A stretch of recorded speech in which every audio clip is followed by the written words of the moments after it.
Pengertian ekonomi. Ekonomi adalah ilmu sosial yang mempelajari perilaku manusia dalam mengelola sumber daya yang terbatas dan menyalurkan ke dalam berbagai individu atau kelompok yang ada dalam suatu masyarakat.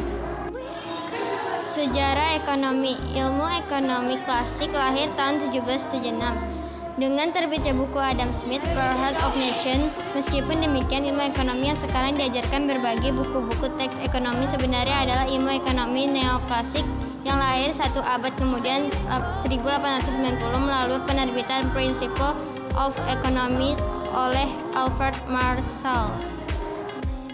Menurut para ahli, menulang, ilmu ekonomi adalah ilmu yang mempelajari tentang bagaimana memenuhi keinginan manusia atau masyarakat demi tercapai kemakmuran. Kemakmuran adalah kondisi di mana manusia bisa memenuhi kebutuhannya baik berupa barang atau jasa.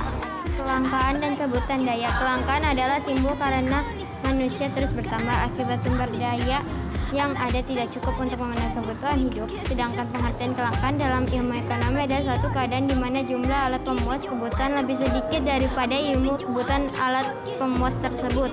Pembagian ilmu ekonomi dibagi menjadi tiga, yaitu ekonomi deskriptif. Ilmu ekonomi deskriptif merupakan ilmu ekonomi yang menjelaskan gambaran fakta data empiris tentang peristiwa ekonomi. Fungsi ilmu ekonomi deskriptif adalah untuk mengkaji kondisi perekonomian di suatu tempat atau wilayah tertentu. Teori ekonomi merupakan ilmu yang mempelajari secara individu teoritis dan konsep dasar perilaku individu dan masyarakat dalam menentukan alokasi atas sumber daya yang langka dan dalam upaya memenuhi dan meningkatkan kualitas hidup. Ekonomi terapan adalah penggunaan wawasan atau ilmu yang didapat oleh teori serta penelitian ekonomi dalam rangka pembuatan keputusan yang lebih baik serta pemecah ekonomi masalah.